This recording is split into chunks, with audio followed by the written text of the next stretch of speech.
Hello there, everybody. My name is David Bryce, and thank you for joining me today for this video series. We are continuing on our study of the Cathars, and this is part 3 of our series, the Cathars, LightWeavers of Languedoc.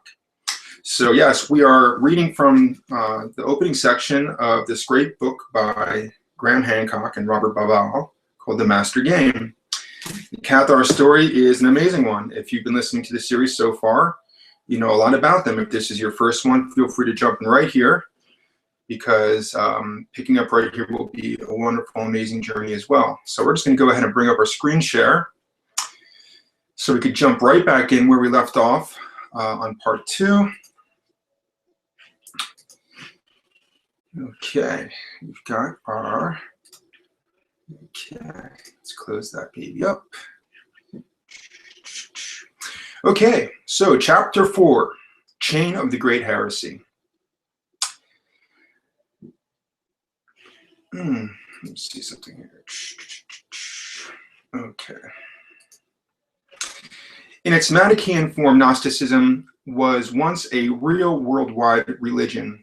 That is, a worldwide and separate Gnostic community or church, ecclesia, with its many thousands and later on even millions of adherents, its own leader, bishops and priests, its own canonical scriptures, and even its own very attractive art. Once, Manichaeism spread from the southern Mesopotamia as far as the Atlantic in the west and the Pacific in the far east. It had its adherents in Egypt, in Roman North Africa, in Spain, Gaul, Italy, and the Balkans, and in the end, even in the regions of the South China coast. Its history covers the period from the beginning of the 3rd century to modern times. Even in our century, that is the 20th century, Manichaeism was still forbidden by law in Vietnam. That's from Johan van Oort, lecturer in the history of Christianity at the Utrecht University. Christianity in the 21st century is enshrined in the law of many lands, and even where it is not practiced, it has worked its way both overtly and subliminally into virtually every sphere of life. Marriage patterns, child rearing, education, social and political relationships, ethics, philosophy, and so on. Subsumed into Western capitalism, it has also had a huge impact built up over centuries on our relationship with the material world. Consider the account of creation given in the Old Testament book of Genesis, a text that the church views as inspired and that fundamentalist Christians to this day teach as fact. The creator is Jehovah, whom the Bogomils and Cathars equated with the devil. In chapter 1, we read how he makes heaven and earth, night and day, the oceans, dry land, grass, herbs, trees, fruit. To fill the oceans, quote, God created great whales and every living creature that moveth, which the waters brought forth abundantly, unquote. Land animals come next. Then on the 6th day, quote, God created man in his own image. In the image of God created he him, male and female created he them. Finally, Jehovah invites the first couple to subdue the whole earth and gives them dominion over the fish of the sea and over the fowl of the air and over every living thing that moveth upon the earth. This is a code of subjugation and domination, even if it includes some common sense replenishing as well. In the West, it set the moral agenda for the Industrial Revolution of the 18th and 19th centuries. And even in the secular modern world, it continues through force of ancient habit and in many subtle ways to underwrite the environmental irresponsibility of the big economies and the vast multinational corporations they have spawned. You can see how the effects of the Old Testament's righteous sense of dominion everywhere. The fowl of the air are now battery chickens. Many species of those great whales that Jehovah have made have been hunted to extinction. Fish stocks in the oceans have never been lower. There is a continent-sized hole in the ozone layer and the rainforests of the Amazon. The very lungs of the world are being logged out or burnt at a terrifying rate to make way for cattle ranches. Of course, we do not claim that the Christian church is solely responsible for all this, but neither should its part in the matter be underestimated. Though fewer and fewer Westerners study the scriptures today or would claim to be much influenced by them, all the structures, wealth, and international power inherited from the Age of Discovery and the Industrial Revolution were built up by people who did. There are other matters for which the Church and its leaders have been much more completely responsible. In chapters 6 and 7, we will tell the story of the Albigensian Crusades that destroyed the Cathars in the 13th century. No one equated with these terrible events could doubt the absolute disregard of the Christian leadership in Europe for the spiritual rights of others or its willingness to use lethal force. The same arrogance and bloodlust also show themselves in the brutal crusades between the 11th and 13th centuries, mounted by European Christian armies to recapture the Holy Land. The faith was therefore only running true to type when it continued to be imposed forcefully by Europeans wherever they went during the Age of Discovery.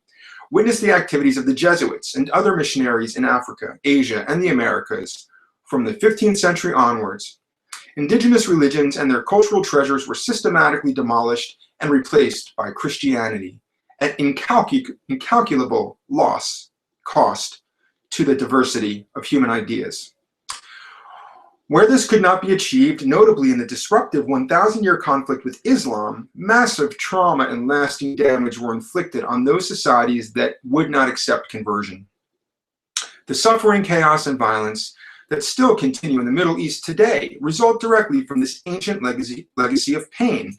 And since September 11, 2001, the war has been carried to the West's own front door. In the eyes of Muslim fundamentalists, contemporary Western geopolitics in the Middle East are a continuation of the Crusades by modern means, and so must be resisted to the death. The result is a flashpoint built on a millennium of hatred that could yet set the whole world in flames. All in all, then it seems reasonable to conclude that established Christianity has been amongst the great determinative forces of history, and that the baleful global conditions we confront in the 21st century have much to do with its long-term influence. A moment can be pinpointed when that influence first began to be felt. In the early 4th century AD, following the conversion to Christianity of the Roman Emperor Constantine. That was the moment when Christianity first strapped itself to the engine of secular power, and almost immediately, as we shall see, became a persecuting bureaucracy. In its first 300 years, however, it had possessed no unified church, nor any agreed body of fundamental dogma that it might wish to impose on others, nor the ability to impose it on them. Far from persecuting, Christianity itself had been a despised and persecuted agglomeration of sects with a very wide range of ideas centered around the figure and mission of Christ. What was smashed? The heretical churches of the Bogomils and the Cathars that flourished for a few brief centuries in the Middle Ages also centered their ideas around the figure and mission of Christ. How does the impact of their thinking compare with the giant presence and powers of the established Christian church? The question is also specifically with reference to their influence on the world stage and their overall importance to the history of mankind. There are scholars who give what seems to be the obvious answer. They argue that the Bogomil and Cathar movements are best understood as strictly local responses to temporary social and economic circumstances in various parts of Europe between the 10th and 14th centuries. If their view is correct, then to know the whole life story of the heresy, we need only examine the immediate conditions surrounding its rise and fall. With no past and, of course, no future, its place in history would be small and its impact on the development of Western civilization negligible or non-existent. We've seen that other scholars like Hans Soderberg and Sir Stephen Runciman oppose this view, arguing that an uninterrupted traditional chain connects the Cathars and the Bogomils to the religion known as Christian Gnosticism that flourished in Egypt and the Middle East 1,000 years earlier. If they are correct, then whatever it was that the church smashed with the Albigensian Crusades in the 13th century can hardly be described as a short-lived social movement. If the links in the chain can be traced back 1,000 years, then doesn't the Cathar phenomena look much more like a bid for power after a millennium of silence by a parallel persecuted religion, secretive, shadowy, and as old as established Christianity itself? That most wicked sect of obscene men who are called Paulicians. Working back from the Cathars, for whom there are no unambiguous reports prior to the mid-12th century, we come to the Bogomils. They are first heard of in the 10th century and survived in some isolated communities in Eastern Europe until the 15th century. Not only did they predate and outlive the Cathars, therefore, but also there is consensus among the scholars that Catharism in the West did arise as a direct result of Bogomil missionary activity. The next link in the proposed chain of the Great Heresy overlaps in time with the Bogomils in a similar way, and again with a significantly earlier origin. The link is formed by a strange and uniquely warlike dualist sect known as the Paulicians. They coexisted with the Bogomils and are thought to have played a significant part in shaping the ideas of the Pop Bogomil himself in the 10th century. As with most heretical movements, much that we know about them comes from their opponents in the Christian church. One of these was the monk Peter of Sicily, whose history of the Manichaeans, who were also called Paulicians, contains valuable contemporary information on the sect. Peter learned about them at first hand in AD 1869 through 70, when Emperor Basil I of Constantinople sent him as an ambassador to the Paulician leader Chrysocheir, who had recently established an independent principality on the Arab-Byzantine frontier. As we can see from the title of his tract, Peter assumed that the Paulician religion was merely a disguised form of Manichaeism. This is understandable. The Paulicians and the followers of Mani were dualists, exactly like the later Bogomils and Cathars. But the Paulicians' account of their own origins, which Peter of Sicily also helpfully preserved for us, makes no claim of descent from Mani. Instead, it traces the sect's beliefs back to a certain Constantine of Mananalis, who had lived in what is now Armenia during the reign of the Byzantine Emperor Constans I, AD 641 through 648. Constantine of Mananalis, in his turn, is said to have been influenced by a mysterious deacon who stayed at his home after returning from prison in Syria, and gave him a number of books, including a gospel book and a book of the epistles of St. Paul, on which he based his teaching. So clearly there must have been something Christian about these Paulicians if the teachings of their founder were based on Christian texts. Indeed, it turns out that Christ was the central figure in their religion, but that just like the Cathars and the Bogomils, they refused utterly to accept that he had ever been born in the flesh, or that Mary was his mother. Since he did not possess a physical body, how could he have had a mother? Like the Cathars and the Bogomils, they believed him to have been a non-physical emanation of the God of good, an emissary from the spiritual realms. Like the Cathars and the Bogomils, they rejected the cross and all the material sacraments of established Christianity, as well as the cults of saints and of icons. Like the Cathars and the Bogomils, they entirely rejected the Old Testament and did not accept every part of the New Testament. And again, like the Cathars and the Bogomils, they claimed that theirs was the only true church, descended directly from the first Christian communities, and that the Roman Catholic and Orthodox churches were imposters. The supreme leader of the Paulicians, wielding absolute spiritual and secular power, was known as the Didaskalos. His followers regarded him, says Peter of Sicily, as the apostle of Christ. Constantine of Mananalis in the 7th century was revered as the first Didaskalos, but all his successors held the same title, and each was considered the authoritative teacher of the Christian revelation in his own generation. Although we do not know the exact date that Constantine of Mananalis began his ministry, historians generally set it around AD 655. He acted from the beginning, say historians Janet and Bernard Hamilton, as though he were restoring the true church that had been founded by St. Paul. Later didascali followed Constantine's example and took the names of Paul's disciples, and also called their churches after places visited by Paul. The implication was that they were restoring the true apostolic church. Understandably, these heretics refer to themselves simply as Christians, again, something they have in common with the Bogomils and the Cathars, who likewise call themselves good Christians. The name Paulicians apparently had nothing to do with their attachment to St. Paul, but came into general usage long after the sect was formed and was bestowed on them by others. It is most plausibly explained as a derivation from the Didaskalos Paul, who led the semi-nomadic sect back to Armenia in the 8th century. But while the Paulicians thought of themselves as true Christians, the Orthodox Church and the Byzantine Empire thought otherwise. Constantine of Manalis was eventually executed for heresy on the orders of Emperor Constantine IV, AD 668-685. Historians believe it most likely he was burnt at the stake, although the Paulicians themselves put about a story that he was stoned to death.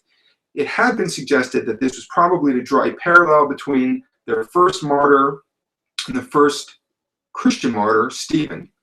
The second Paulician, Didaskalos, who took the name Titus, was also executed for heresy, this time definitely by burning. During the 8th century, the Paulicians enjoyed long periods of official tolerance, although John of Autun, who became Catholicos of Armenia in AD 717, described them as, quote, that most wicked sect of obscene men who are called Paulicians, unquote. What he objected to most was that they scorned the established clergy as idolaters because of their worship of the cross. But he does not seem to have had the secular support to do anything about this. It was not until the reign of Byzantine Emperor Michael I from 811 to 813 that the death penalty was reimposed for followers of the Paulician faith. There then followed a period of massive imperial persecution in which, according to the official chroniclers, 100,000 of the heretics were killed, a scale of slaughter fully comparable with the Holocaust of the Languedoc Cathars 400 years later. In the 1840s, in response to the continuing persecutions, a faction of the Paulicians, including a fighting group, 5,000 strong, retreated into Arab territories. By the 850s, they had established their own independent mini-state based around the fortress city of Tafris on the Byzantine frontier. It was to the court of the Paulician leader Chrysoschier at Tafris that Peter of Sicily came on his embassy of 869 through 70. 2 years later, Chrysoschier was killed in battle with Byzantine forces, and Tafris finally surrendering in 878. This was a setback, but certainly not the end of the Paulicians. Around 975, they were still causing enough trouble in the Byzantine Empire for the church to insist that large numbers of them be deported from the eastern provinces. They were sent to the Balkans, where there was already a long-established Paulician community, and where the Pope Bogomil had begun to spread his own heresy only a few years previously. The Paulicians almost certainly bequeathed to the Bogomils their belief in the state of opposition of the material and spiritual realms, of the God of evil and of the God of good. Moreover, the Paulicians identified this very aspect of their belief system as the chief factor that distinguished them from the Roman, Catholic, and Orthodox churches. They told Peter of Sicily, "We say the Heavenly Father is one God who has no power in this world, but whoso has power in the world to come, and that there is another God who made the world and who has power over the present world." The Romans confessed that the Heavenly Father and the Creator of all the world are one and the same God. This doctrine of the two opposed gods is precisely the position of the Bogomils and the Cathars, and they also shared with the Paulicians a view of the cosmos as a battleground between good and evil, with the fate of humanity at its fulcrum. In other respects, however, there was much less of a resemblance. Most prominently, although they attributed the creation of the world and all material things to the God of evil, the Paulicians did not practice any form of asceticism, were not vegetarians, and placed no special value on chastity and abstinence. They were also men of violence who often found themselves in battle and who were widely recognized by others as formidable warriors. In this sense, we might regard them as an entire community of that grade of neophytes whom the Cathars called credentes, or believers, who were free to fight, marry, and make love as they wished, to eat and to drink, and generally to live in the world and to affirm it. Consistent with this, it seems that the Paulicians did not make use of any initiation ceremony, and thus had no class of initiated adepts or perfecti, as the Cathars and Bogomils did. The praying people and the demon in the soul. Although there can be little doubt that the Paulicians were amongst the important influences on the emergence of the Bogomils, the difference between the two religions make it clear that other factors must also have been in play. As one of these factors, and the next main link in the chain of transmission, Stephen Runciman proposes a sect known as the Messalians, literally the praying people. They were Christian Gnostics, whose origin can be traced back to the city of Edessa in the mid-4th century AD, and who survived in coherent form until late enough in the 7th century to overlap with Constantine and Mananalis and the first Paulicians. They were said to have been the keepers of a secret tradition and of secret books, which Runciman presumes to have been heterodox Gnostic legends.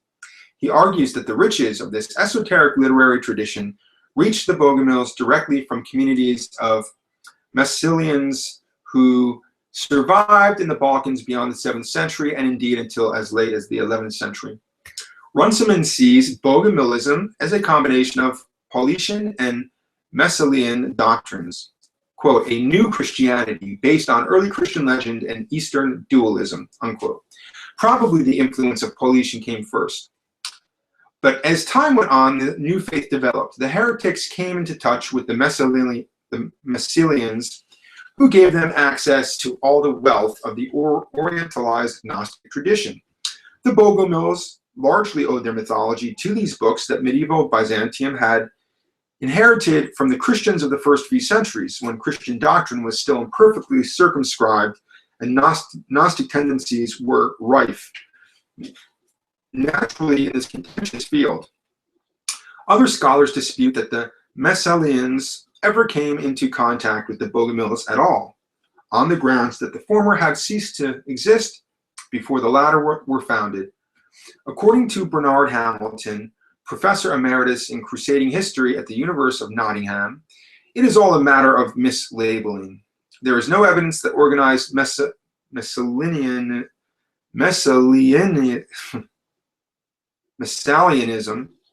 survived beyond the 7th century, even though the label continued to be used by Byzantine heresiologists to describe excesses in Orthodox monastic practice. There can therefore have been no possibility of contact between the Bogomils and a living Massalian tradition. Let's acknowledge these opposing points of view. Still, the fact remains that many Orthodox churchmen of the period, highly skilled in exposing heresy, were convinced, like Runciman, that Massalianism was still alive and well in the Balkans as late as the 11th century, and thus did overlap with Bogomilism. The Bogomils themselves were often mislabeled Massalians, not, we would suggest, because of ignorance on the part of the heresiologists, but because the Massalian and Bogomil religions were similar in many ways and do strongly suggest some form of influence of the former on the latter. The Massalians placed great emphasis on a ritual initiation that created a class of elect or adepts called the pneumatics, directly comparable to the Cathar perfecti. The same term was also used by other sects of Christian Gnostics as early as the 1st and 2nd centuries AD for their own initiated spiritual elites. So there's a sense of the Bogomils standing at one end of the first millennium, the early Christian Gnostics standing at the other, and the Massalians standing roughly in the middle and somehow connected to both ends. Other shared characteristics add to this impression. For instance, like the Bogomils and their offshoot, the Cathars, the Massalians rejected the Old Testament and loathed the cross. So too did the early Christian Gnostics. The Bogomils and the Massalians regarded the world as an evil creation. So too did the Gnostics. And as part of this outlook, very similar creation stories were also told by all three groups. Indeed, the Massalian version is a classic moderate dualist myth of the kind the Bogomils and the Cathars favored in their early days before becoming more absolute in their views. As such, it does not propose polarized divinities of good and evil, one the creator of the spiritual and one of the material realm. Instead, the Massalians envisaged the prior existence of a single deity, God of the first principle, whose domain was entirely spiritual and good and filled with light. He produced two sons, emanations, of whom the elder was Satan and the younger Christ. Pride and envy caused Satan to rebel against the Father and led to his expulsion from the good and spiritual heaven. The material world was his creation after his fall, and as such was a wicked place. The Massalians, like the Bogomils after them and the early Christian Gnostics before them, had a theory to explain how our souls had become trapped in matter. Though similar in general principle and outlook, these theories differ significantly from each other in terms of plot and detail. For the Bogomils, as we've seen in chapter 3, the idea was that the souls of fallen angels had been insisted in our bodies, or that we carry within us, always seeking a way back to heaven, the spark of divine life breathed by God into the devil's clumsy Adam and his progeny. The Massalians, on the other hand, believed that every soul was possessed by a demon which bound it by force to the wicked material world. The only way to eject the demon and gain release for the imprisoned soul was through extreme asceticism sustained over a period of years. A regimen very similar to the extensive apprenticeships and mortification of the flesh that Bogomil and Cathar neophytes underwent before they could receive the consolamentum and be elevated to perfectus grade. The Massalians also made use of emotional and dramatic prayer, hence their name Praying People, to help drive out the demons. However, they had just one prayer in the repertoire, the Paternoster, Our Father, also known as the Lord's Prayer. Using prayer to drive out demons is not a custom that we find amongst the Bogomils and the Cathars. Nonetheless, like the Massalians, they too used no other prayer but the Paternoster. This was because it is the only prayer that the Bible attributes directly to Christ himself. Described as a troop of vagabond preachers, the Massalians first appeared in the territory of the Eastern Roman Empire around AD 350. This was less than 40 years after Constantine the Great had extended his official protection to the Christian Church. It was just 20 years after he had forsaken Rome to establish his new capital of Constantinople on the site of the ancient Greek city of Byzantium, modern Istanbul, with its principal bishoprics in Rome, Alexandria, Antioch, and Constantinople. The recently empowered Catholic Church was by this time flexing its muscles and, in a sense, defining itself by the heresies it persecuted. After winning state sponsorship in AD 312, it had almost immediately taken strong authoritarian and literalist turn, literalist in the sense of interpreting the scriptures in the most literal manner possible. This inevitably made the rather free-thinking and creative anarchy of the Christian Gnostics, who had previously been allowed to coexist with the literalists, a target for heresy hunters. In AD 390, the Massalians were condemned and added to the church's growing list of banned sects, which, as we shall see, already included several other much longer established Christian Gnostic groups. Mani, messenger of light. The teachings and philosophy of another sect are also an important part of this jigsaw puzzle. Known as Manichaeism after its founder, Mani, it was younger than some of the Christian Gnostic movements, but a century older than the Massalians. It too was viciously persecuted by the church as a heresy, rather than as a pagan religion. Yet there is a dispute amongst scholars as to whether Manichaeism was Christian in any meaningful sense at all. Certainly it was much less Christian than the religion of the Bogomils and the Cathars, and that, as we've seen, cannot accurately be described as Christianity. It was really a completely different faith built up built up around many of the same New Testament texts and characters. Perhaps the confusion comes in because Mani sometimes claimed to be the apostle of Christ, later also one of the titles of the Paulician Didascali, and because surviving letters sent between communities of Manichaeans in North Africa showed that they saw themselves as Christians. It is also generally accepted that several of the strong central notions of Christianity, including the idea that there is a redemptive meaning to things, are found in Manichaeism. On the other hand, there is much in Manichaeism that seems to be unmistakably non-Christian. For a start, it was an uncompromisingly dualistic religion in exactly the same way as the religion of the Cathars and Bogomils.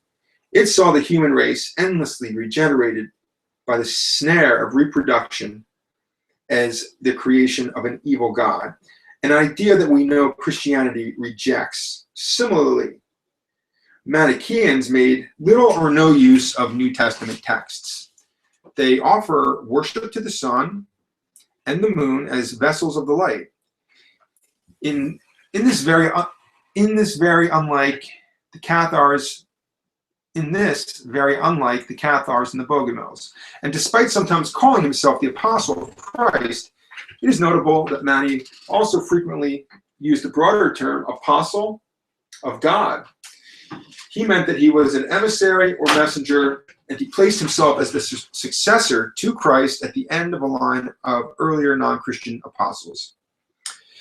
Obviously, the church saw this as a heresy. It involved Christ, but clearly devalued the unique quality of his missions by putting him on par with the founders of well-known pagan religions. One of Mani's own surviving statements on the matter in his book for King Shapur, circa AD 250, makes this completely clear. Quote, "From age to age, the apostles of God did not cease to bring here the wisdom and works of the Spirit. Thus, in one age, their coming was into the countries of India through the apostle that was the Buddha, into another age, into the land of Persia, through Zoroaster, into another, into the land of the West, through Jesus. After that, in this last age, this revelation came down, and this prophethood arrived through myself, Mani, the apostle of the true God, into the land of Babel." In this fragment, Buddha, Zoroaster, Jesus, and Mani are given as examples, not as a definitive list of the apostles of God.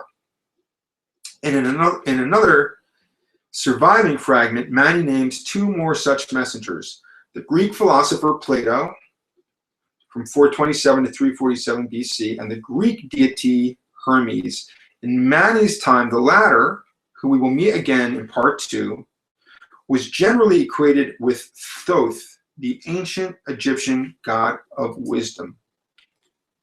Meetings with the twin. Despite the extensive persecution of Manichaeism by different regimes in different periods over hundreds of years, some of the details of Mani's biography and of his claims to his sacred mission seem to have come down to us fairly reliably. He was born in or about AD 216 in a village called Mardinu in the south of the city of Ctesiphon near Babylon, a location some 32 kilometers southeast of Baghdad in the modern state of Iraq. In Mani's time, Ctesiphon enjoyed great wealth, prominence, and political power within Persia as the winter capital of the king. It had served its function for the Parthian Empire that ruled from 247 BC until AD 224, when Mani was about 8 years old, and it continued to do so with renewed grandeur under the Sasanian Empire, AD 224 to 642, that succeeded the Parthians. The Sasanians were decidedly national and Persian in character. Their first king, Ardashir I, AD 224 to 241, moved rapidly to install the ancient Persian faith of Zoroastrianism as the official religion of the empire and gave enormous powers to its priesthood, the Magi. Living in the neighborhood of Ctesiphon at the time, therefore, we can be sure that Mani would have been well acquainted with Zoroastrianism, although traditions that he was for some time a magus himself are unlikely to be true. Since the region was a cultural crossroads of the ancient world, a young man like Mani deeply interested in spiritual matters, would also have been exposed here to a wide range of other potential influences, amongst them Babylonian astrology, Judaism, Buddhism from India, and the philosophy of Greece. More directly, it is known that Mani was reared amongst an obscure sect of Jewish Christians called the Elkasatins, considered to have been Gnostics and linked by some scholars with the Essenes of Dead Sea Scroll fame. They were mystics and visionaries with strict purity laws and repetitive rituals that Mani rebelled against. But through them, he was exposed to an additional vital influence on the teachings of the Christian Gnostics. Although later to be persecuted as a heresy, these teachings were still in free circulation in the first half of the 3rd century and are generally agreed to have had a great impact on the construction of Mani's own distinctively Gnostic religion. Secret texts passed down within the Elkasatins or within his own family may also have played a role. In this respect, it is interesting that some accounts present Mani as the adopted son of an elderly widow. The story goes that on her death, she entrusted him with a precious legacy of 4 books of sacred knowledge, from which, critics alleged, he derived many of the teachings that he later claimed as his own.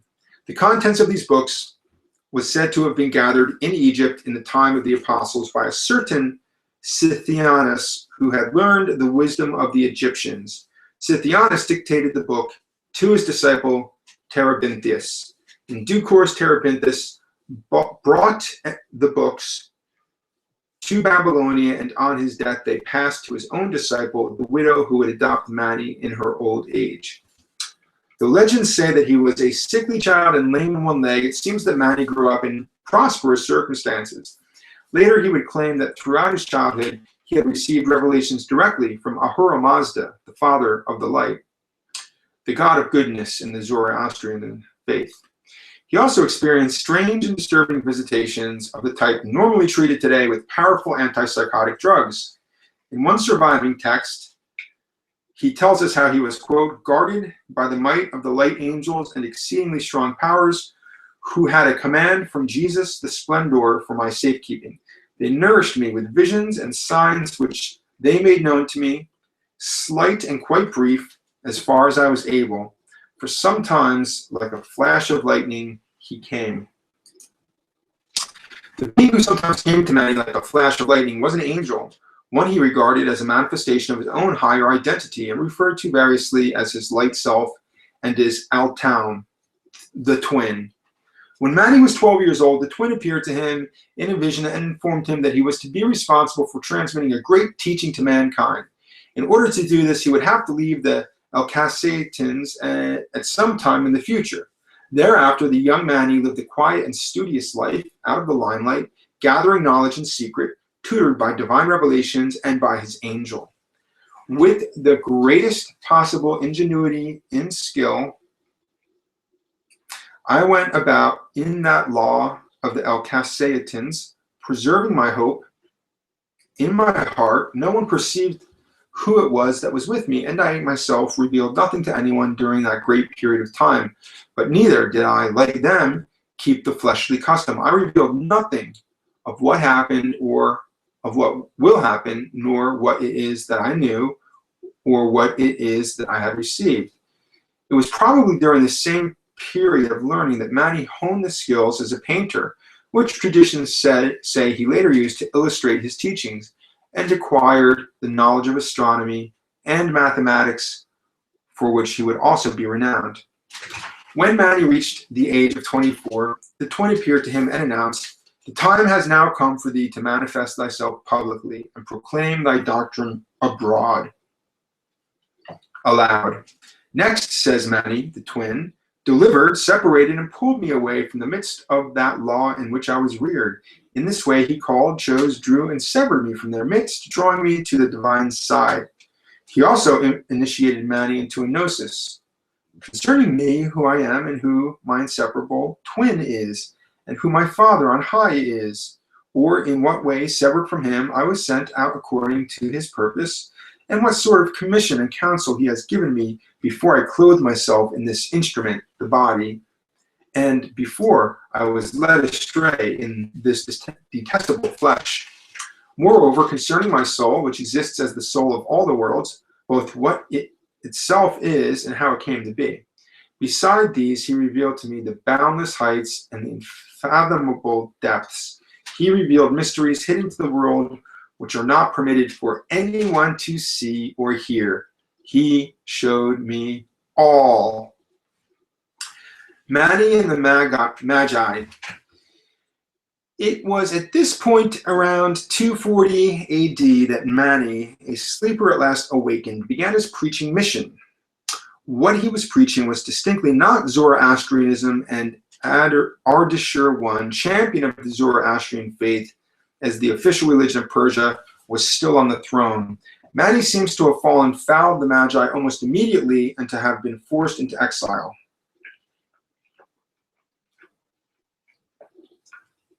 He traveled to India, by all accounts propagating his teaching with great success there, and returned via the Persian Gulf in 241, the year of Ardashir's death. Somehow Mani managed to convert Firuz, Ardashir's youngest son, and through him obtained a personal audience with the eldest son, Shapur, who shortly afterwards succeeded to the throne as King Shapur I. At the coronation, Mani was permitted to come forward to proclaim his own spiritual message, an unprecedented honor. And on either March 21st, 242, or April 9th, 243, the dates disputed by historians, Shapur issued a letter authorizing Mani to preach as he wished and protecting him throughout the Persian Empire. Thereafter, freed from all obstructions, Manichaeism won converts at a phenomenal rate, causing intense resentment and jealousy amongst the Zoroastrian priesthood. There was a backlash, and later in Shapur's reign, it seems that the Magi persuaded the king to exile Mani a second time. But in 272, following Shapur's death, Mani returned to Persia and was welcomed by the latest successor to the throne, King Hormuzd, who once again extended royal favor to him. Hormuzd's reign lasted barely a year, and Bahram I, who succeeded to the throne in 273, was a strong supporter of the old Zoroastrian faith. He reversed the policy of tolerance toward Manichaeism and began to persecute its leaders and followers. In 276, his officers arrested Mani at Gundashapur in southwestern Persia. The self-styled apostle of God was then subjected to 4 days of Inquisition-style interrogation by the Magi and declared to be Zandic, a heretic. A month of imprisonment and heavy chains followed, after which he was flayed alive and then decapitated. His head was impaled on the city gate, from which his skin, stuffed with straw, was also suspended. What remained of his body was thrown to the dogs. No doubt the level of brutality in his execution was commensurate with the level of the threat that the Magi saw in Mani's new religion, which was everywhere overtaking them. And just as was the case with the destruction of Catharism by the Roman Catholic Church 1,000 years later, a determined attempt was also made by the Zoroastrians to wipe out Manichaeism completely. They did not succeed. Before his imprisonment and execution, Mani had already sent out his 12 disciples, a host of followers, to all the corners of the known world. In addition, the continuing persecutions of the Zoroastrian state after 276 prompted a large-scale migration of Manichaean communities. Some traveled deep into China, where Mani's religion would survive in remote enclaves until as late as the 16th century. Others infiltrated eastern parts of the Roman Empire, the Roman colonies in North Africa, and eventually all the immense territories under Rome's control as far west as Britain. Though at times violently opposed by Rome, even before its conversion to Christianity, Manichaeism won immense popularity throughout the empire and was particularly well represented in its North African colonies. It was in North Africa that it acquired its most famous acolyte, Augustine, later Saint Augustine of Hippo, born in AD 354, the son of a pagan father and a Christian mother. He became a Manichaean auditor or hearer in 377 AD, equivalent to joining the Cathar class of credenti. He held to the Manichaean faith for 9 years and then abandoned it in 386 and was baptized as a Christian in 387. He returned to North Africa, where he formed a religious community and was appointed bishop of Hippo in 396. He lived to see the fall of Rome to the Vandals in 410. When he died in 430, Vandal forces had crossed the Mediterranean and were besieging Hippo itself. Like many converts, Augustine zealously detested his former faith. During his long and influential career as one of the great doctors of the Church, he wrote extensively condemning Manichaeism and the Manichaeans. His anti-Manichaean tracts survived the ages and played an important part in shaping the attitudes of medieval Roman Catholics to the Cathar heresy.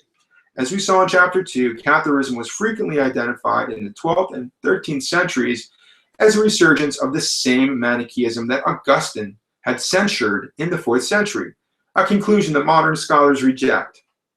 Nevertheless, the Cathar and Manichaean religions were, in our view, similar enough in their essentials to make the medieval identification understandable and worth further consideration. The cosmos according to Mani.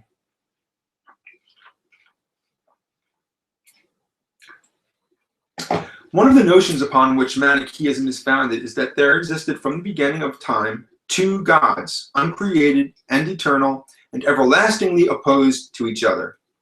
One is the god of evil and darkness, the other the god of good and the light.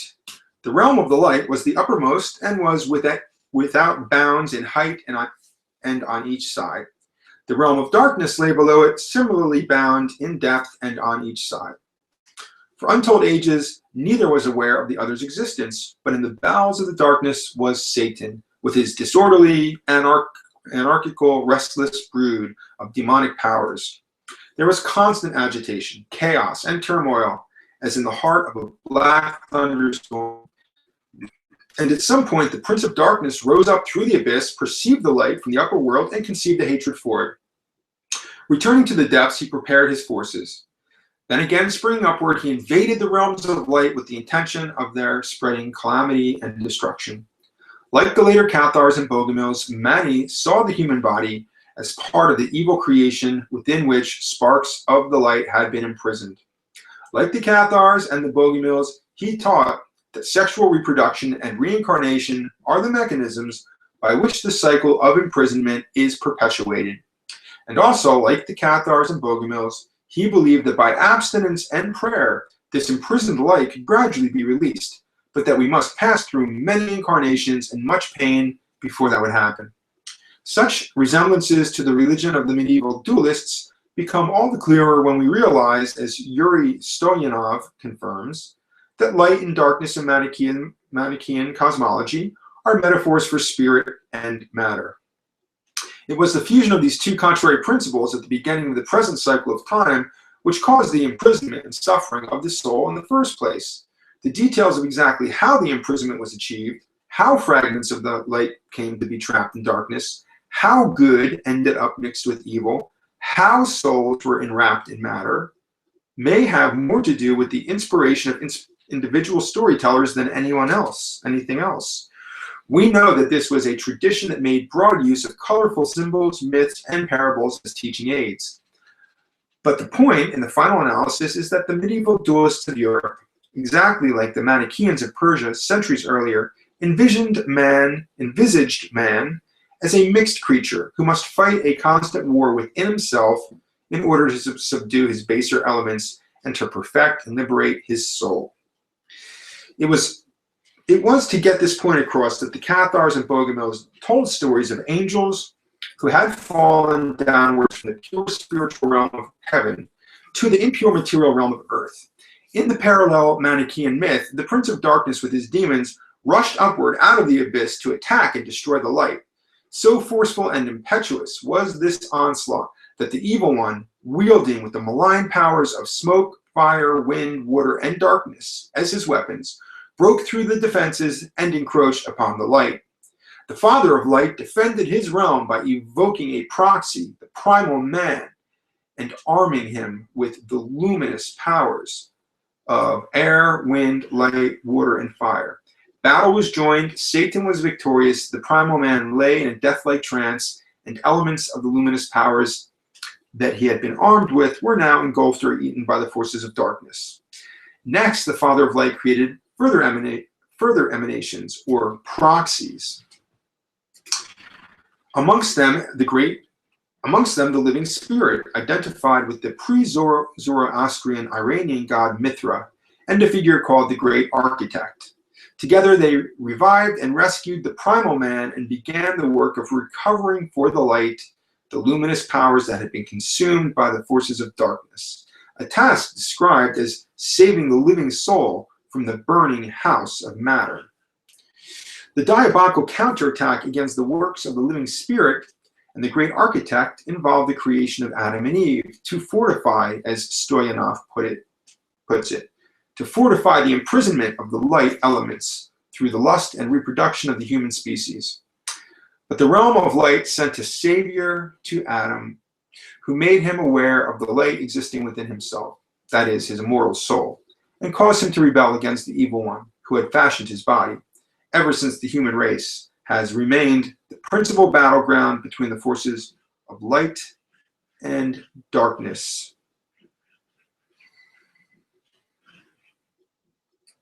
The Savior sent to Adam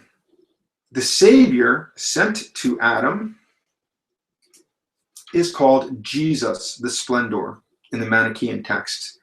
As time passes, other saviors are sent, each of them to renew the gnosis needed to awaken man to his true condition.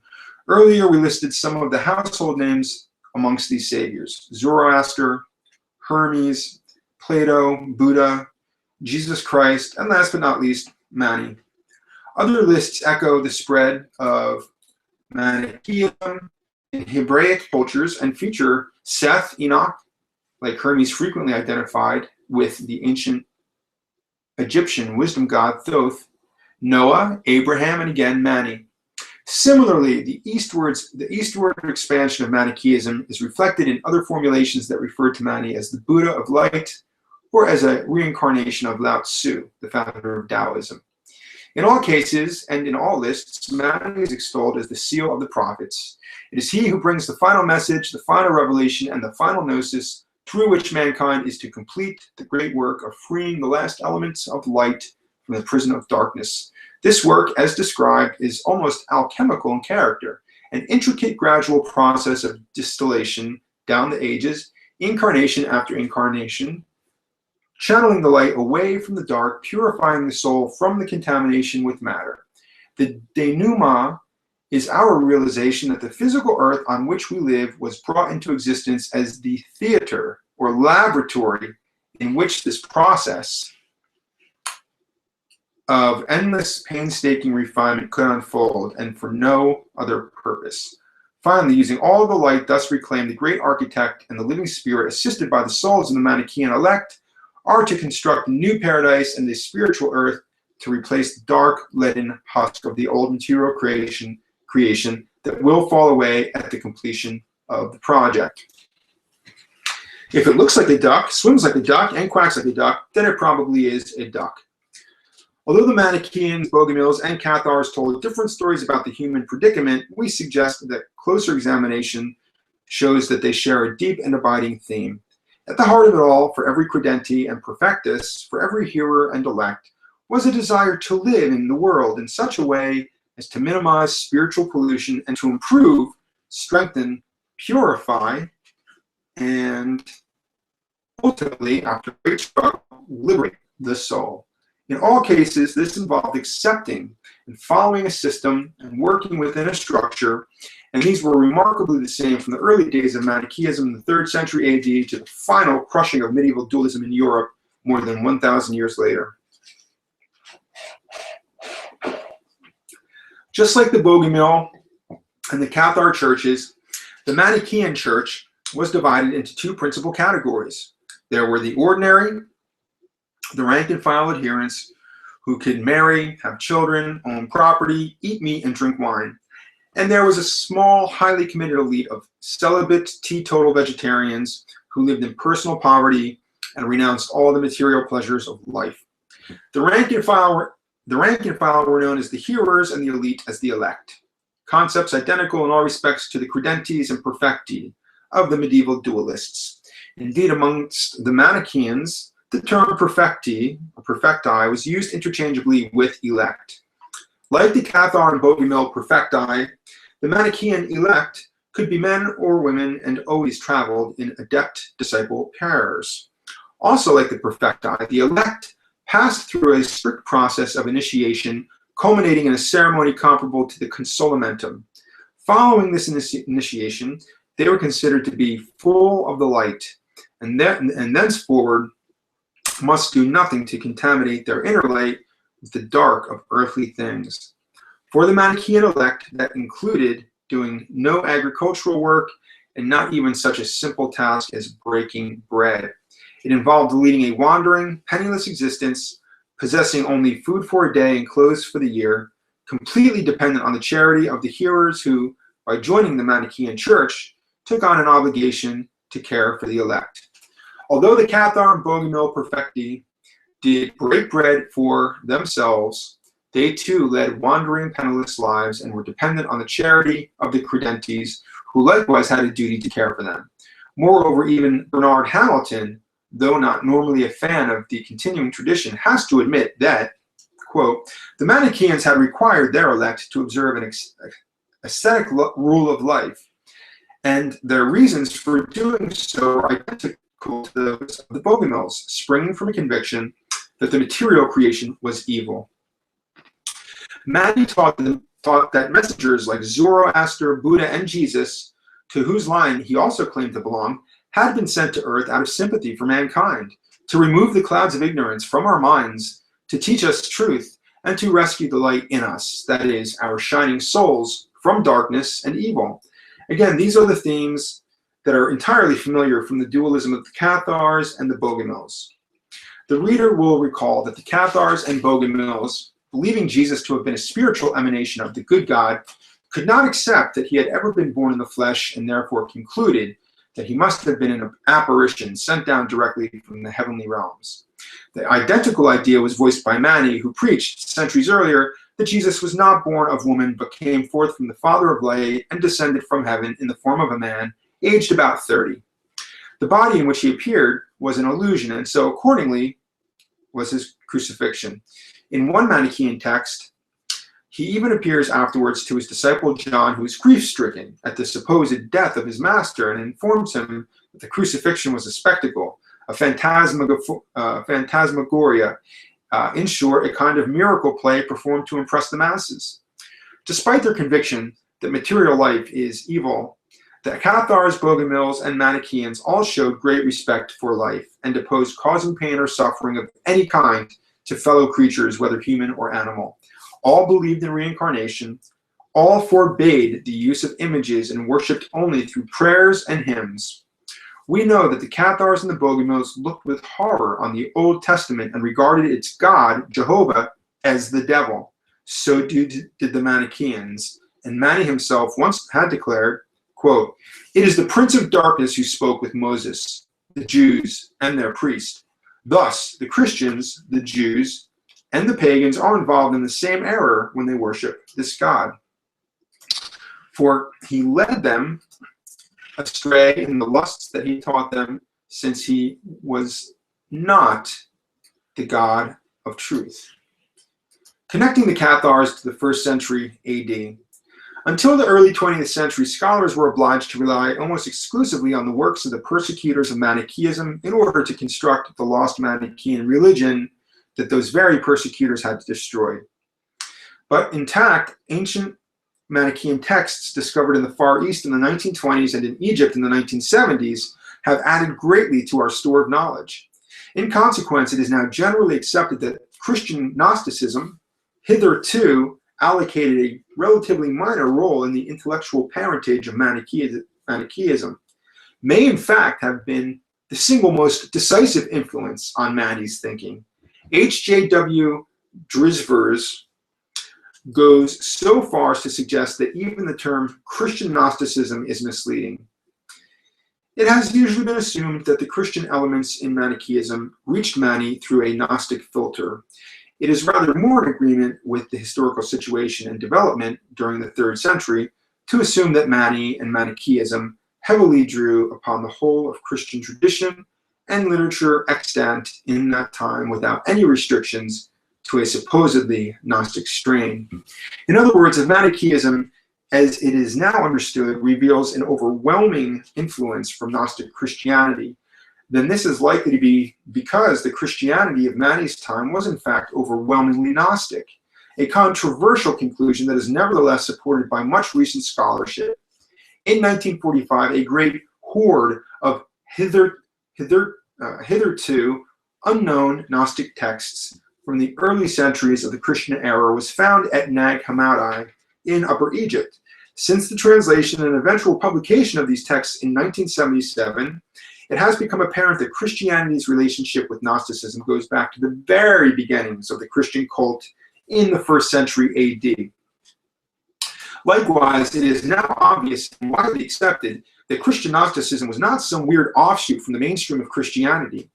On the contrary, it was part of the mainstream, perhaps even the major part, as we will see in the next chapter. And then something happened. From the beginning of the 4th century AD, as it acquired state power, the church undertook a radical change of direction. The free-thinking and sometimes anarchical approach of the Gospels began to be frowned upon. Their allegorical interpretations of the scriptures were dropped in favor of literal ones, and persecutions for heresy began almost immediately. Could it possibly be true, as the Cathars always claimed, that this was the time when the authentic church of Christianity was forced underground and the impostor church of Rome was put in its place? And the corollary, could it be true that the authentic church, persecuted, outlawed, oppressed, had nevertheless somehow managed to survive from the 4th century until its doctrines reappeared again 600 years later with the Bogomils? It seems like a long shot. Nonetheless, we've shown that a viable chain of transmission exists connecting the central ideas behind the Cathar and Bogomil religions to the ideas of Mani in the 3rd century. And if the primary influence on Mani was Christian Gnosticism, as the scholars now agree, then it is to the Gnostics we should look for the final links in the chain of the great heresy. Chapter 5, Knowledge of the True Nature of Things. This is from Professor Roloff van der Broek, editor of Gnosis and Hermeticism from Antiquity to Modern Times. I shall use the term Gnosticism to indicate the ideas or coherent systems that are characterized by an absolutely negative view of the visible world and its creator, and the assumption of a divine spark in man, his inner self, which had become enclosed within the material body as the result of a tragic event in the pre-cosmic world, from which it can only escape to its divine origin by means of the saving gnosis. These ideas are found in most of the original Gnostic writings that have survived for the greater part in the Nag Hammadi library. There is no easy soundbite description of what Gnosticism was or is. As we've already had reason to note several times, the Gnostic tradition was one in which special emphasis was placed on individual revelation and self-expression. In consequence, though it is true that a number of underlying themes and even certainties were shared by all Gnostic sects, there was also a rich and confusing proliferation of differences amongst them. Sects typically developed around the teachings of inspired men. The most famous names from the 1st and 2nd centuries AD include Simon Magus, Marcion, Basilides, and Valentinus. Depending on the precise nature of the revelation of the founder, each sect then added its own speculations, metaphors, and teaching myths, sometimes even complete cosmological systems, to the vast and eclectic body of ideas and behavior already loosely categorized as Gnosticism. This background state of intellectual anarchy, coupled with the luxuriant multiplication of systems within Gnosticism, make this subject a daunting one. But the matter is even further complicated by the determined persecutions inflicted on the Gnostics by the Christian Church between the 4th and 6th centuries AD, as well as the holocausts of countless individuals who were prepared to die terrible deaths rather than relinquish their faith. These persecutions resulted in the collection and burning of huge numbers of Gnostic texts. In this way, one of the precious hard disks on which was stored a vibrant portion of the intellectual and spiritual heritage of mankind went up literally in smoke, leaving virtually nothing behind for future generations to ponder over.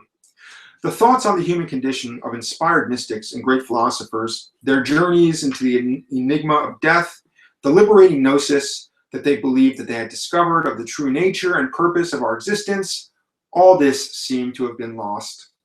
For 15 centuries, those few scholars who still had any interest in learning about this smashed and apparently forgotten religion were obliged to depend for their knowledge almost exclusively on the works of those responsible for smashing it in the first place.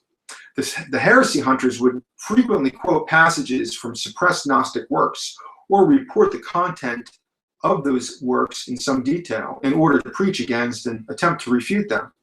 But relying on such one-sided material, even, or perhaps especially, in the choice of original texts quoted, was almost bound to produce a very one-sided understanding of Gnosticism. A roughly comparable exercise would be trying to build up an accurate picture of Judaism from books written by Nazi propagandists.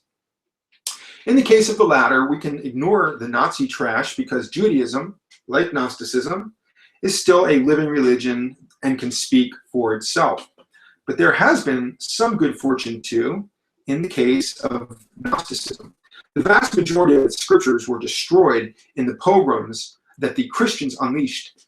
But towards the end of the 4th century AD, an unknown group of heretics in Upper Egypt took the precaution of assembling a time capsule containing a substantial collection of banned Gnostic texts. Possession of such texts, if detected, was extremely dangerous. So the capsule, actually a large earthenware jar, was buried in the ground by the side of a great boulder at the foot of cliffs overlooking the ever-flowing Nile. Perhaps the owners hoped that things might improve and that they could eventually be able to return to collect their library, but they never did.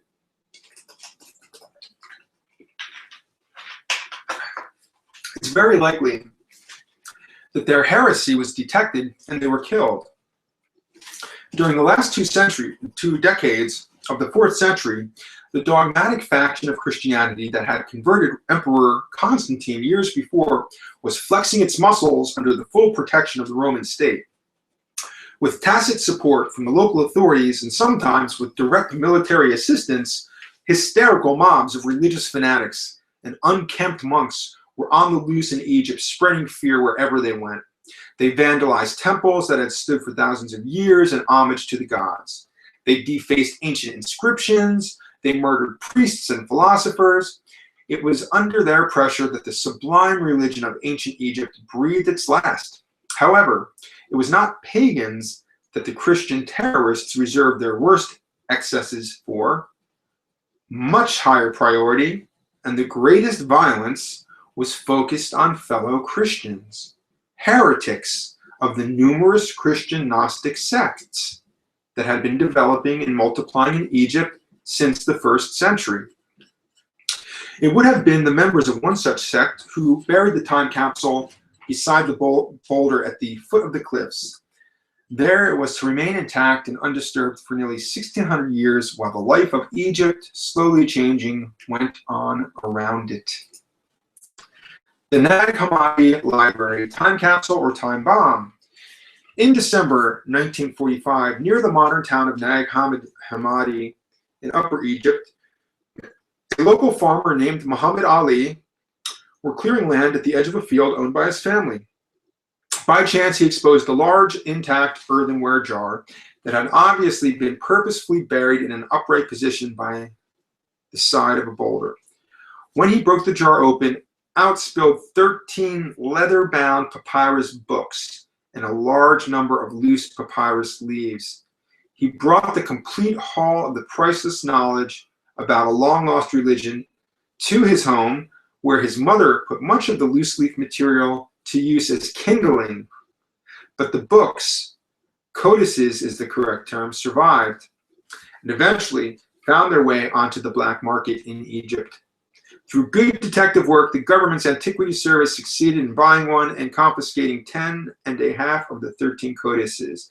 A large part of another was smuggled out of Egypt and offered for sale in the US. Professor Gilles Quispel, an expert on Gnosticism at Utrecht University, was quickly able to certify to its importance, and the codex was rescued. As Professor Quispel made a provisional translation of the text, he found to his astonishment that it seemed to be a Christian gospel, but one previously unknown to him that did not appear anywhere in the New Testament. Its title was the Gospel of Thomas, and it claimed to contain secret words spoken by Jesus to his twin, one Judas Thomas. The New Testament says nothing about Jesus having a twin. Despite the pages burnt by Muhammad Ali's mother, a total of 52 separate texts survived in the approximately 12 and a half salvaged codices. Direct scientific tests on the papyrus used in their bindings, as well as linguistic analysis of the Coptic script in which they are written, indicates that the codices were manufactured between AD 350 and 400. The age of their content is another matter, since the texts themselves are translated into Coptic, the vernacular of Egypt in the early Christian age, of some of the source texts originally written in Greek. Scholars are in general agreement that the majority of these were composed or compiled between AD 120 and 150, but it has been persuasively argued that the Gospel of Thomas, at least, is an exception to this rule. Professor Helmut Kessler of Harvard University has proposed that this heretical gospel includes some content that may possibly be as early as the second half of the first century, that's between AD 50 and 100, as early or earlier than Matthew, Mark, Luke, and John. The date normally ascribed to the four canonical Gospels of the New Testament is in the range of AD 60 to 110. But in the case of Thomas, we're dealing with a banned text claiming to be a genuine Christian gospel that may also be genuinely older, that is, nearer to the time of Christ than any of the canonical Gospels. This has to raise disturbing questions about the canonical Gospels themselves. How canonical are they really? How can we be sure that they contain the truth, the whole truth, and nothing but the truth about Christ and the Christian phenomena? The existence of this older gospel in the Nag Hammadi collection suggests that Matthew, Mark, Luke, and John may have been part of a much wider literature that was at some point edited out of the New Testament. That impression is enhanced by the inclusion of several other heretical gospels amongst the 52 Nag Hammadi texts, the Gospel of Philip, the Gospel of Truth, and the Gospel of the Egyptians. Were there others still that Muhammad Ali's mother burnt, or that didn't make it into the precious Nag Hammadi time capsule and were erased from history by the heresy hunters? The organization, 1. Hints of a Gnostic secret society. There is much more that is disturbing about the texts of the Nag Hammadi library.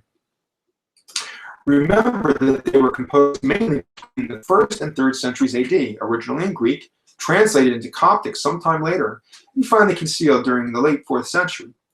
We've noted that there was a time when the newly Christianized Empire of Rome was beginning to turn all of its resources against Christian heretics, particularly and most savagely against the Gnostics. It is intriguing, therefore, that several of the Nag Hammadi documents make allusions to the existence of something very much like a secret society, usually referred to as the organization.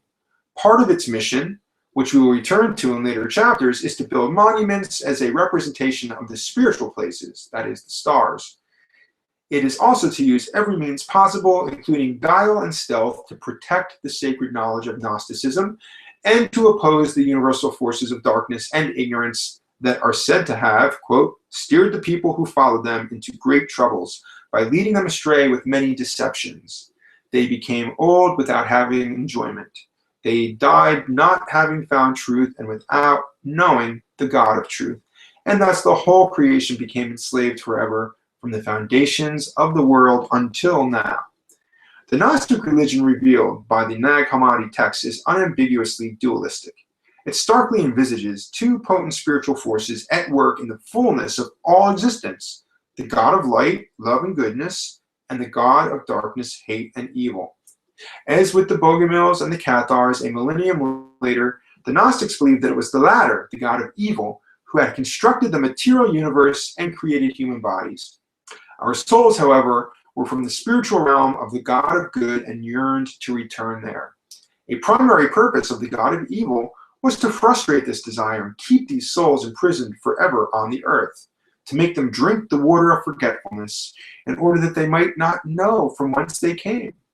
The evil powers work to anesthetize intelligence and spread the cancer of mind blindness, because, quote, ignorance is the mother of all evil, ignorance is a slave, knowledge is freedom. By contrast, the Nag Hammadi texts make it clear that the organization serves the spiritual forces of light. Its sacred purpose is to free human beings from their state of enslavement by initiating them into the cult of knowledge. There could hardly be a more important or more urgent task. In the Gnostic view, mankind is the focus or fulcrum of a cosmic struggle. Individual choices for evil arising out of ignorance therefore have ramifications far beyond the merely material and mortal and human plane. For these reasons, the Gnostics said, our struggle is not against flesh and blood, but against the world rulers of this darkness and the spirits of wickedness. The public craftsman. In Alexandria, one of the prime centers, the Gnostics lived in close contact with the last vestiges of the ancient Egyptian religion and also coexisted with Judaism and early Christianity. They honored Christ. And in precisely the same way as the later Cathars and Bogomils, as well as the Manichaeans and Paulicians, they did not believe him to have been born in the flesh, but favored the apparition or phantasm theory. Evidence from Alexandria suggests that the Gnostic communities there, during the first 3 centuries after Christ, also honored Osiris, the ancient Egyptian god of rebirth, who stands before darkness as a guardian of the light. This was not a cult shared by any of the other post-Christian dualist groups. On the other hand, once again, like the Manichaeans, Massalians, Paulicians, Cathars, and Bogomils, the Gnostics saw Jehovah, the Old Testament God of the Jews and Christians, as a dark force, indeed, as one of the world rulers of darkness. He was to them the evil demiurge, a Greek term somewhat derogatory that means literally public craftsman. In other words, he was a low-class sub-deity who had created the earth as his personal fief, rather like an odd job man with a hobby, placed the human race upon it to worship and adore him, and deluded the poor creatures into believing that he was the only God in existence. His sole purpose for us, therefore, was to keep us enchained in spiritual ignorance and darkness for all eternity, and enmesh us in acts of evil that would make us truly his forever. For this reason, the account given in the Nag Hammadi text of the temptation of Adam and Eve in the Garden of Eden depicts the serpent not as the villain of the piece, as the Old Testament book of Genesis portrays him, but rather as the hero and the true benefactor of mankind. What did God say to you? The serpent asked Eve. Was it, do not eat from the tree of knowledge, or gnosis? She replied, he said, not only do not eat from it, but do not touch it, lest you die. The serpent reassuring her, saying, do not be afraid. With death you shall not die. For it was out of jealousy that he said this to you. Rather, your eyes shall be open, and you shall become like gods, recognizing good and evil. After Adam and Eve had eaten of the tree of knowledge, the Gnostics taught that they experienced enlightenment, awoke to their own luminous nature, and could distinguish good from evil, just as the serpent had promised. Seeing their intellectual and spiritual transformations, the demiurge was jealous and roused his demonic companions. Behold, Adam, he has come to be like one of us, so that he knows the difference between the light and the darkness. Now perhaps he will also come to the tree of life and eat from it and become immortal. Come, let us expel him from paradise, down to the land from which he was taken, so that henceforth he might not be able to recognize anything better. And so they expelled Adam from paradise, along with his wife.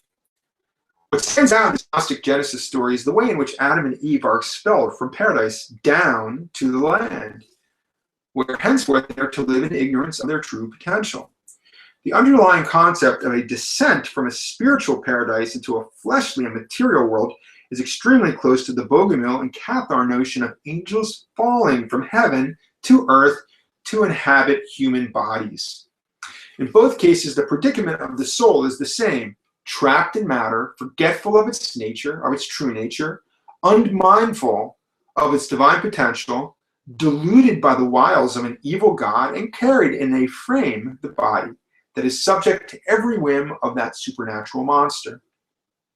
The Gnostic texts continue with their version of the book of Genesis, telling the story of human history on earth after the fall.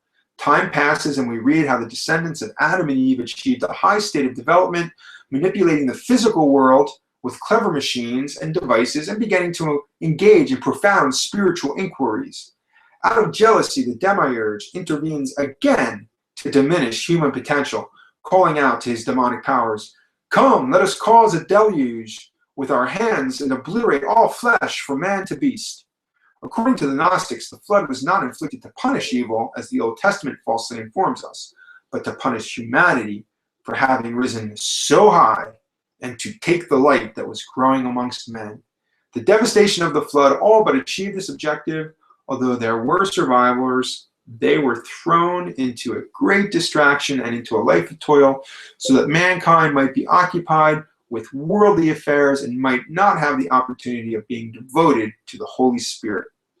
But fortunately, there were a few amongst our ancestors who still possessed the old knowledge and who were determined to pass it down for the benefit of future generations, for as long as necessary, wherever possible, until such a time as a general awakening might occur again. The organization, too, a reawakening in the 10th century. We cannot help wondering how the mysterious organizations spoke of in the Nag Hammadi texts would have reacted to the persecutions being unleashed on Gnosticism when the texts were sealed away near the end of the 4th century AD. Might its members have not been inclined to see themselves in the same mythical framework as the flood survivors of the Gnostic creation legends? Of course, they were not dealing this time. With a literal flood sent by the diabolical God of the Old Testament to steal the light of mankind. But from the Gnostic point of view, what they confronted was at least equally dangerous: the investigations of the heresy hunters, the random violence of the Christian mobs, the burnings of books and people. The Nag Hammadi texts invite us to consider the possibility that a secret society, purposefully set up to secure and preserve Gnostic teachings through periods of difficulty, had been in existence at least between the 1st and 3rd centuries AD, when the texts were composed.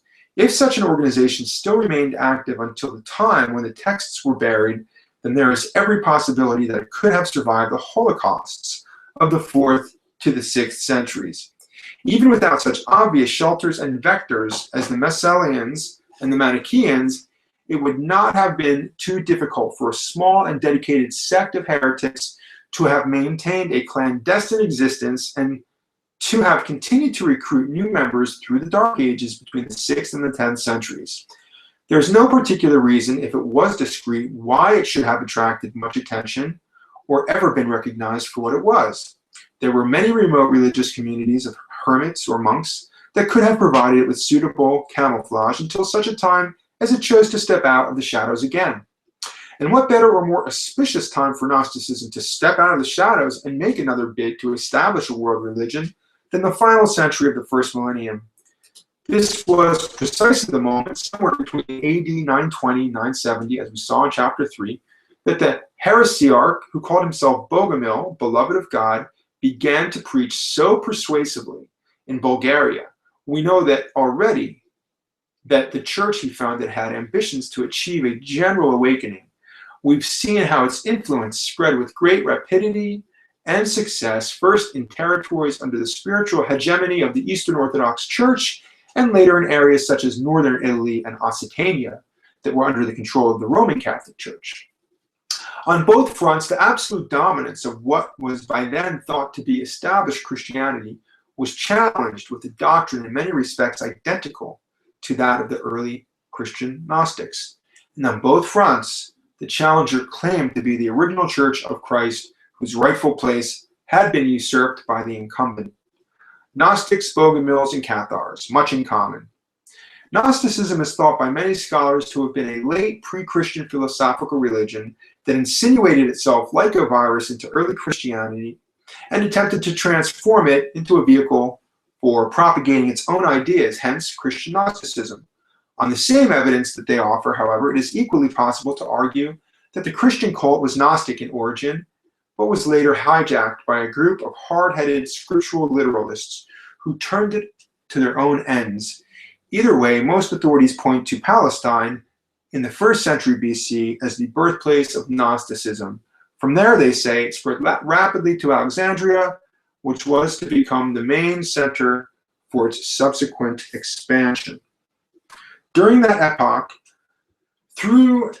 though they had very different backgrounds, Palestine and Alexandria shared the common Hellenistic culture that had prevailed throughout the Mediterranean, Mesopotamia, and Iran since the conquest of Alexander the Great in the 4th century BC. This had been, and indeed continued for some time to be, a period of extraordinary vivacity, intellectual endeavor, creativity, rationality, and intense spirituality. It brought together one gigantic Hellenistic melting pot: the priests of ancient Egypt, the dualist magi of Iran, initiates of the mysteries of Mithras, Platonic philosophers from Greece, Jewish mystics, Buddhist missionaries, and a host of other influences from near and far.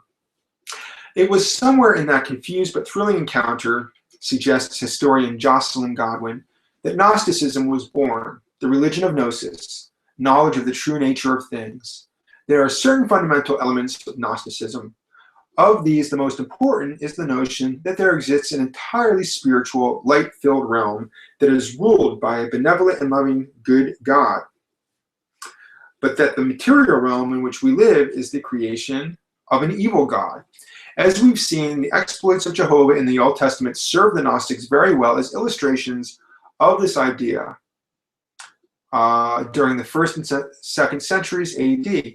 He had created the world, the Bible said, and his actions were almost invariably wicked, mean-spirited, jealous, violent, and cruel.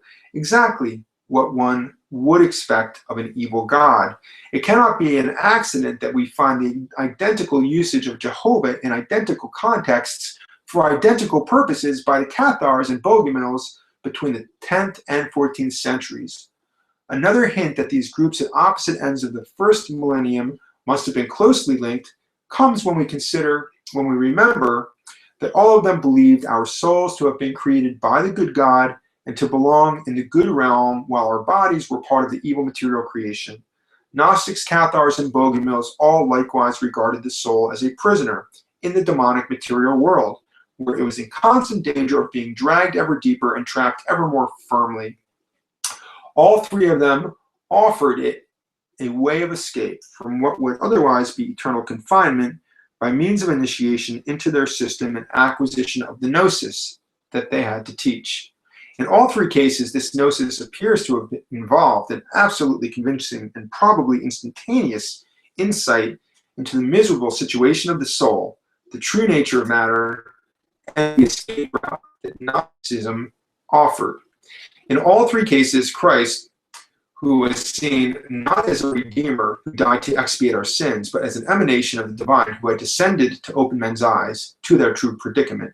Last but not least, although all three groups treated the advent of Christ as a cosmic event of enormous importance, all three believed that he had never incarnated in the flesh, that his body was an apparition, and that his crucifixion was therefore an illusion. Gnostics, Bogomils, and Cathars much in common. The Gnostic religion of the first 4 centuries of the 1st millennium and the Bogomil and Cathar religions of the first 4 centuries of the 2nd millennium shared many other intimate details. We've already seen in chapter 3 how the consolamentum ritual of the latter, which raised the candidate from the status of credenti to the status of perfectus, was essentially identical to the ritual of adult baptism in the early church, which raised the candidate to the status of a fully initiated Christian. The irony, as Stephen Runciman points out, is that while polemical churchmen in the Middle Ages denounced the heretics for maintaining a class of the elect or perfect, they were denouncing an early Christian practice, and the heretic initiation ceremony, the consolamentum, that they viewed with so much horror was almost word for word the ceremony with which early Christians were admitted to the church.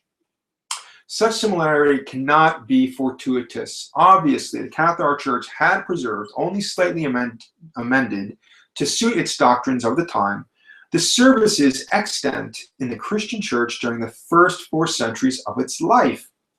What is now clear is that the services used by the early church were in origin almost exclusively the services of early Christian Gnosticism. They were deleted and replaced as the literalist Christian faction in Rome consolidated its power during the 4th and 5th centuries, but it was natural that some of the banned rituals would continue to be practiced and preserved by surviving Gnostic sects. Some of these have been named in the provisional chain of transmission we sketched out in Chapter 4. But it's likely that many more lived on in secret, either in remote communities or by veiling themselves inside the organizations of their religious competitors. Although all this sounds very cloak and dagger, it is accepted by historians that many Gnostics and dualistic sects were extremely secretive in their behavior. Understandably, they became adept at concealing themselves from authorities who would burn them. We have cited examples in previous chapters of nests of heretics, bogomils, and Cathars being exposed within both Eastern Orthodox and Roman Catholic monasteries during the 10th to 14th centuries. It is significant and even suggestive of a standard operating procedure that veiling of exactly the same sort was also used by the heretics of the 4th and 5th centuries when Gnosticism was being persecuted. Indeed, it is most likely that the unknown group of Gnostics who concealed the Nag Hammadi library were themselves Christian monks, and that in that time 2 monasteries of the supposedly Orthodox Pachomian order stood within 6 miles of the spot where the codices were buried. The initiation ritual of the consolamentum served at least 2 major functions in the religion of the Cathars and the bogomils. First, through a chain of direct contact, which they claimed stretched unbroken all the way back to the apostles, the laying on of hands transferred the power of the Holy Spirit. As the jolt of sacred energy washed over him, they believed that the candidate's eyes were opened in an instant to a full predicament of his soul, separated from its true heavenly home, imprisoned in the realm of an evil god. What that flash of enlightenment really gave him in his belief was the complete knowledge and spiritual power needed to break the bonds of matter and return his soul to heaven. Professor Rolla van der Breck of Utrecht University has made an argument that the consolamentum was not a truly Gnostic initiation because no special kind of gnosis was transferred by the ritual.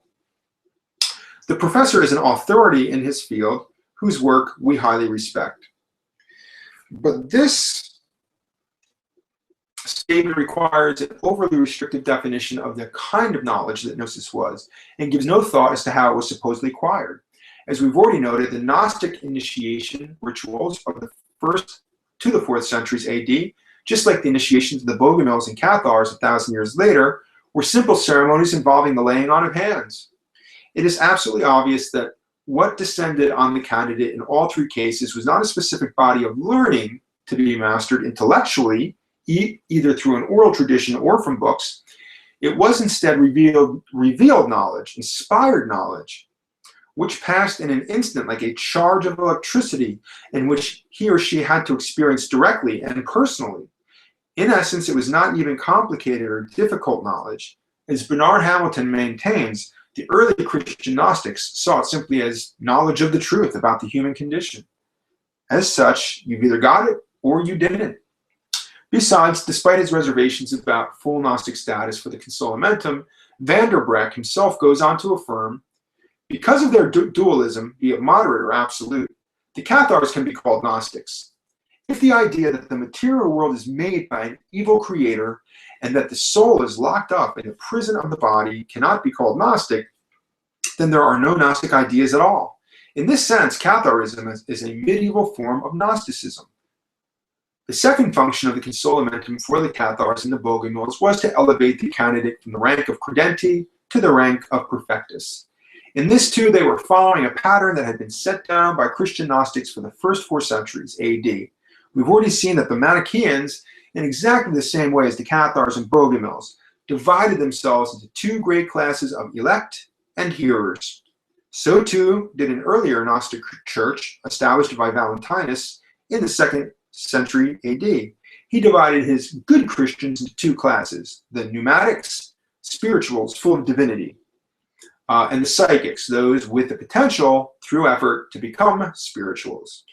Marcion, another charismatic leader of the 2nd century AD, used the same system in the influential and successful Gnostic Church, established in his name. As was the case with the Cathar and Bogomil perfecti, severe austerities, fasts, vegetarianism, and chastity were the domain of the pneumatics only, as was the case with the Cathar and Bogomil credentes. The psychics were free of such obligations, but had a duty to care for, worship, and protect the pneumatics. Another matter which changed not at all between the 4th century and the 13th century was the peculiarly consistent and cruel manner in which people who held to the Gnostic and dualist perspective were punished by the church. When you consider what is involved for the victim of a burning at the stake, it is obvious that no rational person would choose such a death lightly. So the very fact that so many initiated Gnostics actually chose to die in this awful manner rather than abjure their beliefs, and that so many Cathar perfecti did the same a millennium later, tells us, at the very least, how deeply all these men and women must have been convinced that they were right. Whether they were deluding themselves or not is another matter, and one that is impossible to settle with certainty in this life. But we cannot doubt that they were absolutely certain about what would happen to their souls after they had passed through the ordeal of the flames. As well as having much in common with each other, Gnosticism and the later religion of the Bogomils and Cathars also share one striking characteristic with established Christianity. They are all salvationist faiths. That is, they all provide a system, and they promise that if it is followed, it will save the souls of its adherents. Yet even here, when we look closer, we discover that the Cathars, Bogomils, and Gnostics stand together on one side of a line, while the guardians of established Christianity stand on the other. This is because the doctrine of Catholicism and of the Eastern Orthodox Church might be best summed up as salvation through faith alone, blind faith being all that is required, whereas the heretics were all offering, what the heretics were all offering was salvation through knowledge, revealed knowledge, inspired knowledge, saving knowledge that was experienced directly by the initiate. Whether a delusion or not, it was on account of this personal knowledge of what awaited them after death and nothing else that the Gnostic and Cathar heretics endured the flames with such calm and certainty. Pontifex Maximus. The Roman Catholic Church did not invent burning at the stake as a punishment for heresy, but took over the idea intact from long centuries of Roman tradition. Since the reign of Augustus Caesar, 27 BC to AD 14, all the emperors, in addition to their other responsibilities, had held the office of Pontifex Maximus, the title of the ancient high priest of the state religion of Rome.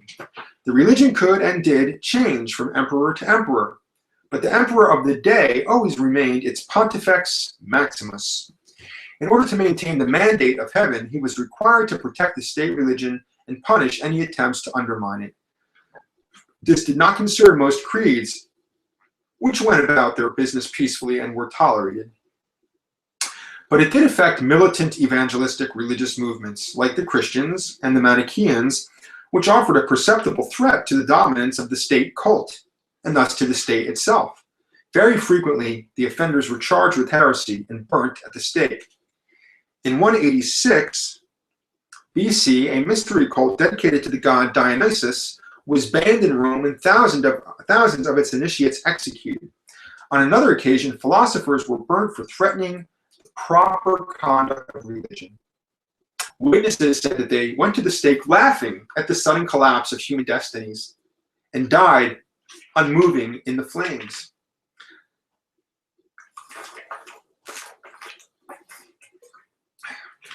A 1,000 years later, when the persecutions began in the Languedoc, Cathar perfecti were repeatedly seen to do the same.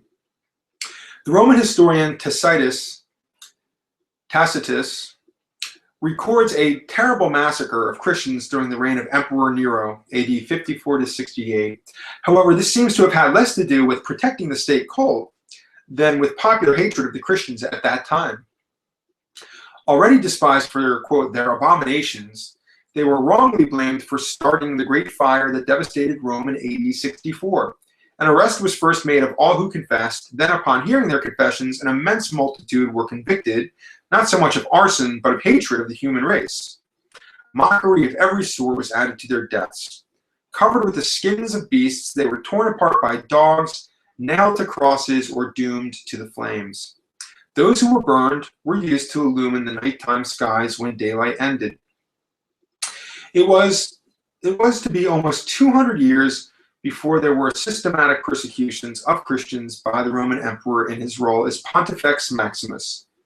Decius was the first of these when he punished Christians who failed to offer animal sacrifices to the pagan gods in AD 250. There were further martyrdoms under Valerian in AD 257 through 259 and in AD 303. Diocletian in 305. Diocletian launched separate pogroms against Christians and Manichaeans. Diocletian's rescript on the Manichaeans ordered the leaders of that sect burnt at the stake together with their most persistent followers. He accused them of committing many crimes, disturbing quiet populations, and even working, quote, the greatest harm to whole cities, unquote, making clear why to be a Manichaean was to be a heretic. He wrote, "It is indeed highly criminal to discuss doctrines once and for all settled and defined by our forefathers, and which have their recognized place and course in our system. Wherefore we are resolutely determined to punish the stubborn depravity of these worthless people." In other words, Diocletian was burning those poor Manichaean elect because they disagreed with established religious doctrine and dogmas. The tone of his rescript is eerily similar to papal pronouncements of the 13th century calling down the Albigensian Crusades upon the Cathars of the Languedoc. As to the Roman persecutions of the Christians, authors Timothy Freak and Peter Gandy have made the valid point that in its whole history, Christianity was officially persecuted for a total of 5 years. This is not the impression given to children brought up in the Western Christian tradition, who are led to imagine centuries of sustained persecution. The truth is that there were a few isolated incidents between AD 50 and 250, followed by a few years of admittedly awful tortures, again, frequently involving burning at the stake, but also scorching in red-hot iron chairs, scourging, the frying pan, and consumption by wild beasts. Such torments ended for the Christians when their champion, Constantine the Great, defeated his rivals at the Battle of the Milvian Bridge in AD 312 and became the senior ruler of Rome's cruel and violent empire. He immediately extended state tolerance to Christianity. This, however, did not mean that the powers of the Pontifex Maximus, which he continued to hold in his hands as emperor, were done away with. It simply meant that in future, with the notable exception of the reign of Emperor Julian the Apostate from AD 332 to 63, these powers would no longer be used against Christians. It was not until AD 380 under Emperor Theodosius that Roman Catholic Christianity was adopted as the state religion, while other forms of Christianity were renounced as demented and insane. So this technically was the moment when Catholicism formally acquired the right to be protected by the emperor in his capacity as Pontifex Maximus, but it had long previously been given carte blanche by Constantine himself to persecute its internal enemies, the heretics. The first step on the road to the stake. Even by Roman standards, Constantine the Great was not a nice man. He had his eldest son Crispus executed, while the latter was en route to attend celebrations with him, and his wife Fausta locked in an overheated steam room and poached to death. He did not, in fact, become a baptized Christian until hours before his death, thus allowing himself considerable latitude for cruelty, excess, and wickedness along the way. Indeed, it is reported that one of the principal reasons for his adoption of Christianity, other than his miraculous success at Milvian Bridge, which is another story, had been that it alone amongst the religions of Rome had promised him expiation of his many sins. Apparently, the priests of the pagan temples horrified even to be asked for expiation by such a brute, had refused him. So it seems that Constantine, who had good reason to worry about the afterlife destiny of his soul, owed a very large debt to the Christian bishops. By granting them state tolerance in 312 through 313, he repaid part of it. But he was a politician with an eye to his constituencies. Despite much urging, he therefore refused to abolish or interfere in any way with the freedom of religion of the many other popular and powerfully supported faiths in the empire. Defending the very same policy of tolerance from which Christianity had just benefited, he reminded the bishops, it is one thing to undertake the contest for immortality voluntarily, another to compel it with punishment. This was a matter on which Constantine remained consistent throughout his life, with one exception. That exception was announced in an edict, circa 324 through 326. In it, he attacked the venomous errors of Christian heretics, confiscated their properties, and initiated other persecutions. The wording of the edict has been preserved for us by Constantine's fawning biographer, the eminent church father Eusebius. It is worth quoting it at some length. Quote, "Be it known to you by this present decree, you Novatians, Valentinians, Marcionites," the latter two well-known Gnostic sects, "Paulians, and those called Cataphrygians, all in short to constitute the heresies by your private assemblies, how many are the falsehoods in which your idle folly is entangled, and how venomous the poisons with which your teaching is involved, so that the healthy are brought to sickness, and the living to everlasting death through you. You opponents of truth, enemies of life, and counselors of ruin. Everything about you is contrary to truth, in harmony with ugly deeds of evil. It serves grotesque charades in which you argue falsehoods, distress the unoffending, deny light to believers. The crimes done by you are so great and immense, so hateful and full of harshness, that not even a whole day would suffice to put them into words. And in any case, it is proper to shut the ears and divert the eyes, so as not to impair the pure and untarnished commitment of our own faith by recounting the details. Why then should we endure such evil any longer? Protracted neglect allows healthy people to be infected as well with epidemic disease. Why do we not immediately use severe public measures to dig up such a great evil, as you might say, by the roots? Accordingly, since it is no longer possible to tolerate the pernicious effect of your destructiveness, by this decree we publicly command that none of you henceforth shall dare to assemble. Therefore, we have also given order that all your buildings in which you conduct these meetings, not only in public, but also in houses of individuals or any private places, are to be confiscated and handed over incontestably and without delay to the Catholic Church.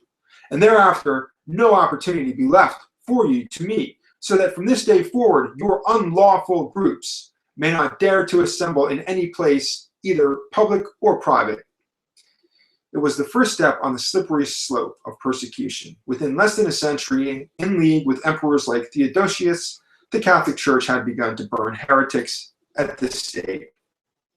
When coercion was learnt, H.A. Drake, professor of history at the University of California, thinks that Constantine's out-of-character initiative against the heretics in AD 324 through 326 was almost certainly the result of pressure from the bishops. That is, that the emperor was paying off another installment of his spiritual debt to them.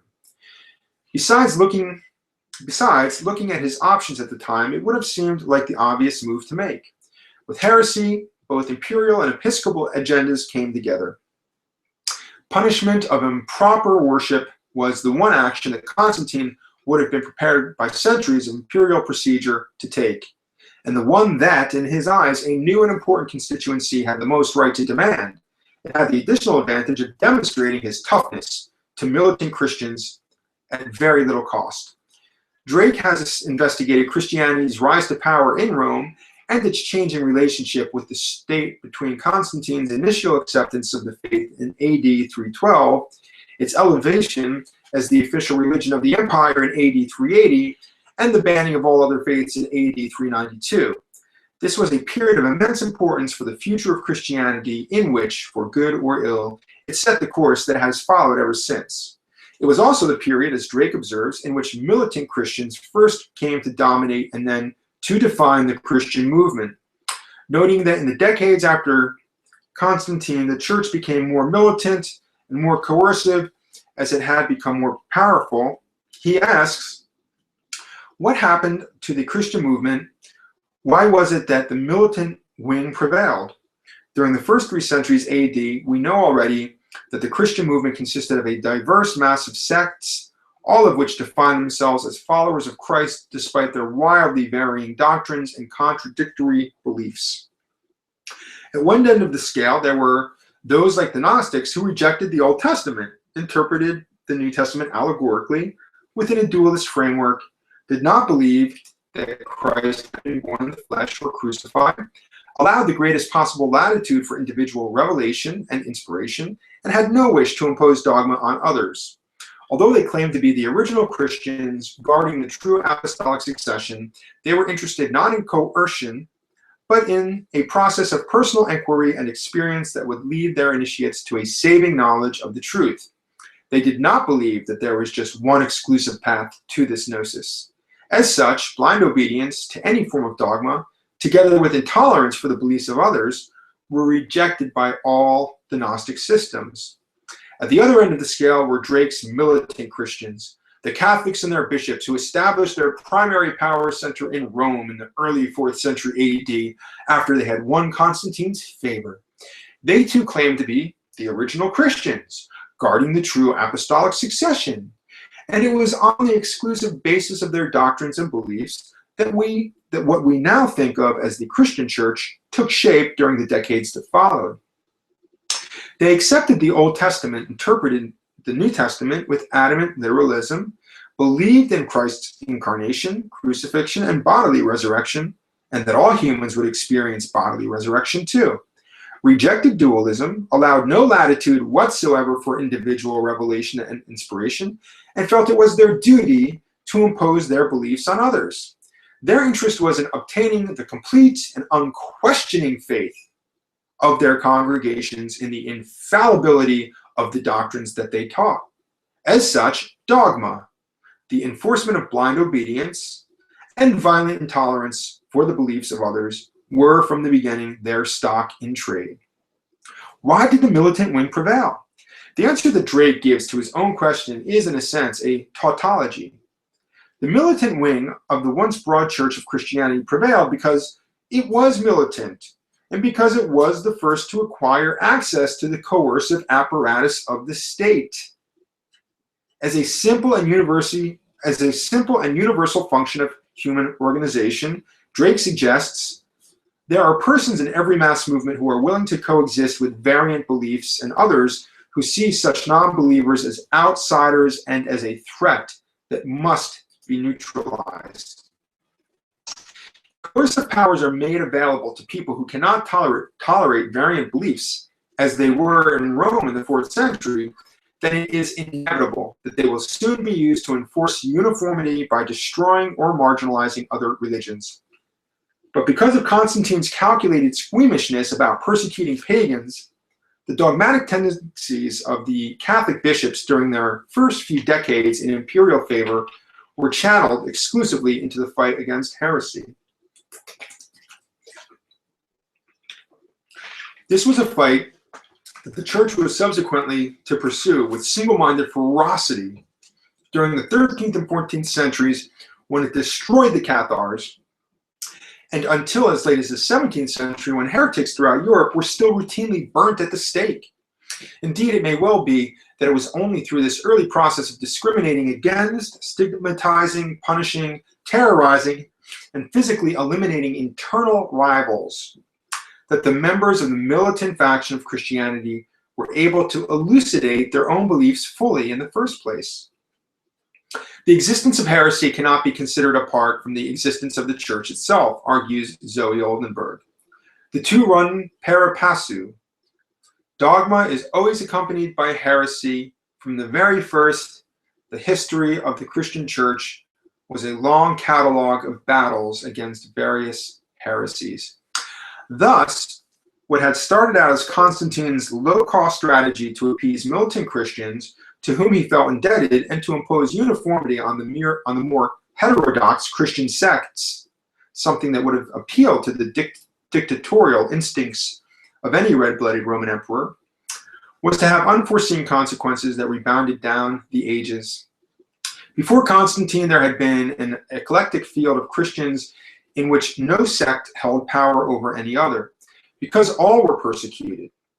After Constantine, the field was rapidly transformed and polarized. On one side, clustered around a literal interpretation of the scriptures, were the bishops of the Catholic Church, the militants whom the emperor wanted to appease.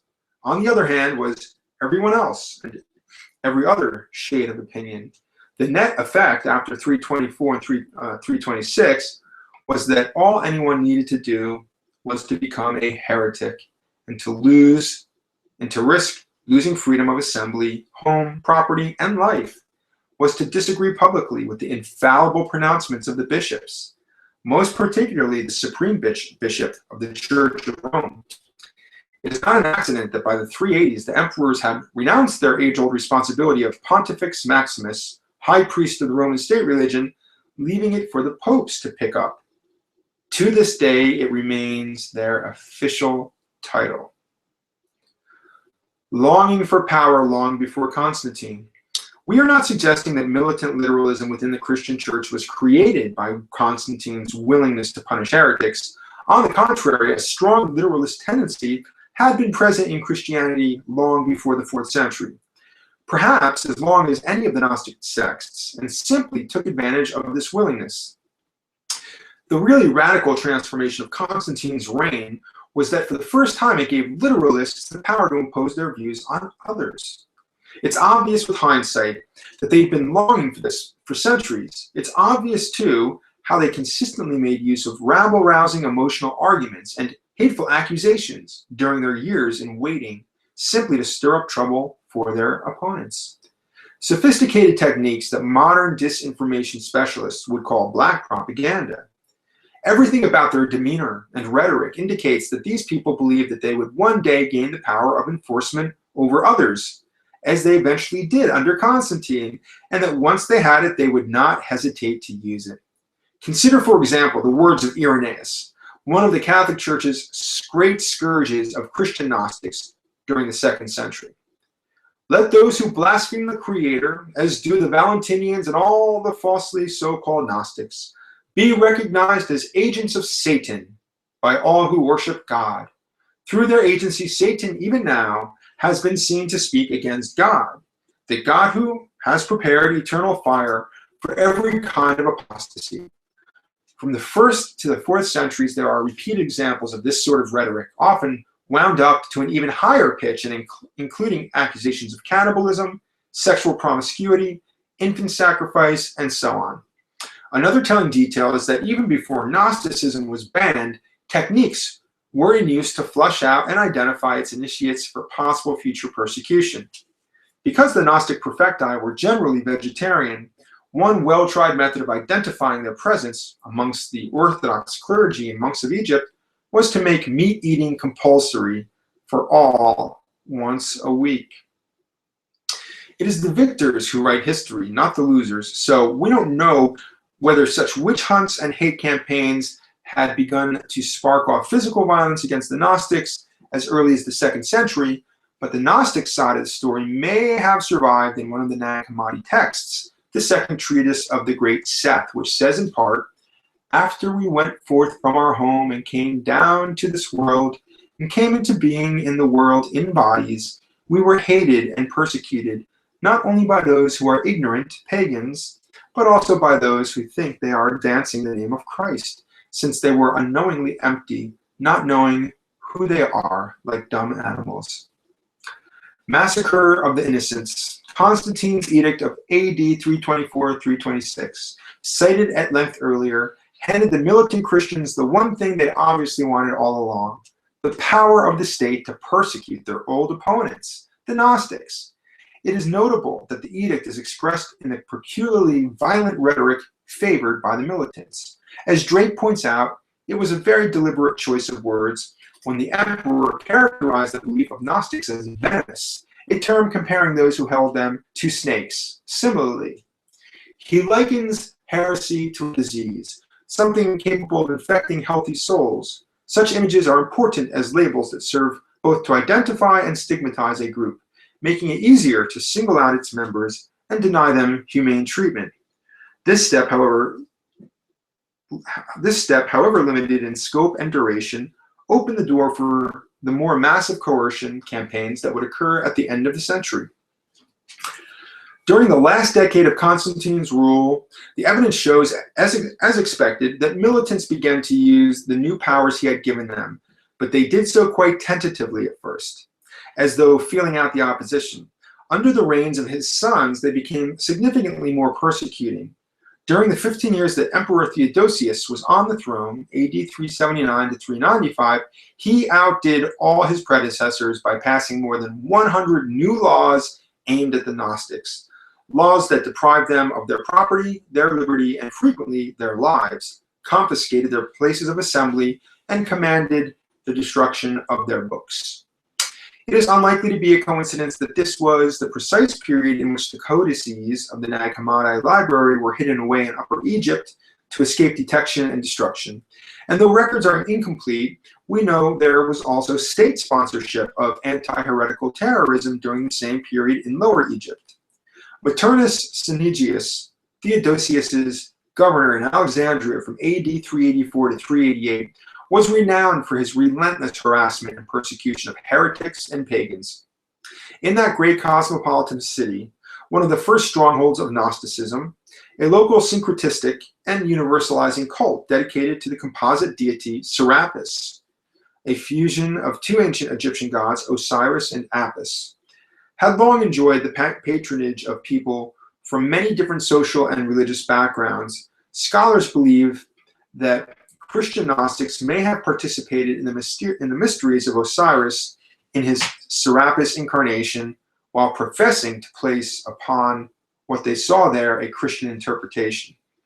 It is also notable that several of the Alexandrian Gnostic sects made direct use of figures of Serapis, generally depicted as robed and bearded in the Greek rather than Egyptian style, as a symbol of the god of goodness. Such flexibility and open-mindedness in the search for spiritual truths had been characteristic of Alexandria since its founders some 7 centuries previously.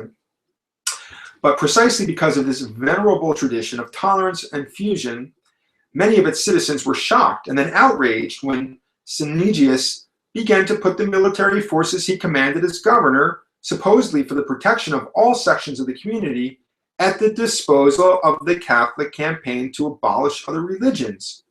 In 391, 3 years after Cynegius' death, state-sponsored persecution was still on the increase.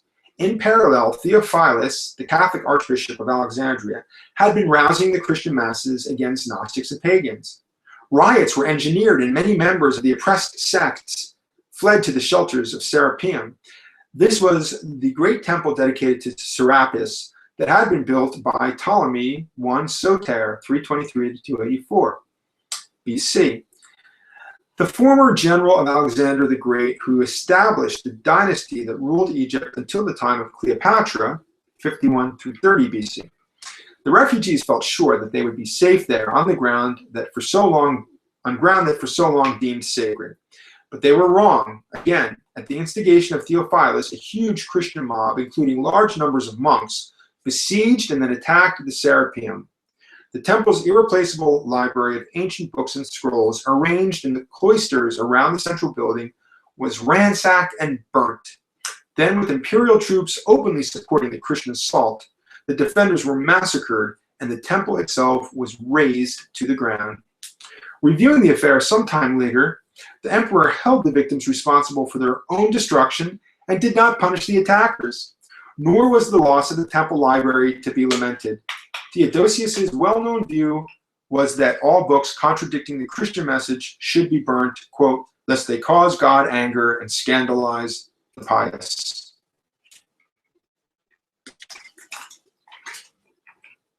The First Inquisition and the Ancient Enemy.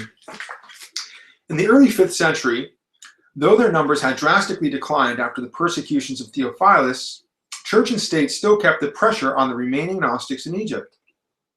We know, for example, that Cyril, who succeeded Theophilus as Archbishop of Alexandria, enforced the persecution of a group that believed the material world to be the creation of the demiurge, a classic Gnostic view, and that refused to accept Cyril as their illuminator, a classic Gnostic concept. His emissary, Abbot Chenoot, seized their books of abomination and of every kind of magic, and warned, "I shall make you acknowledge Archbishop Cyril, or else the sword will wipe out most of you, and moreover, those of you who are spared will go into exile." Cyril was a man to take seriously. In AD 415, he provoked the gruesome murder of an extraordinary woman of Alexandria, Hypatia, a pagan philosopher said to have been of the school of Plato and Plotinus. She was famous and much loved in the city for her attainments in literature and science, as to far surpass all the philosophers of her own time. Some reports suggest that it was out of jealousy at her obvious popularity that the archbishop had her killed. Whatever the reason, she was dragged from her home on Cyril's orders by a Christian mob, carried into a church, and hacked limb from limb with broken tiles. Ostroikos, literally oyster shells, but the word was also used for brick tiles on the roofs of houses. Finally, reports one pro-Christian commentator of the time, "They carried her to a place named Cineron, and they burned her body with fire, and all the people surrounded Archbishop Cyril and named him the new Theophilus, for he had destroyed the last remains of idolatry in the city."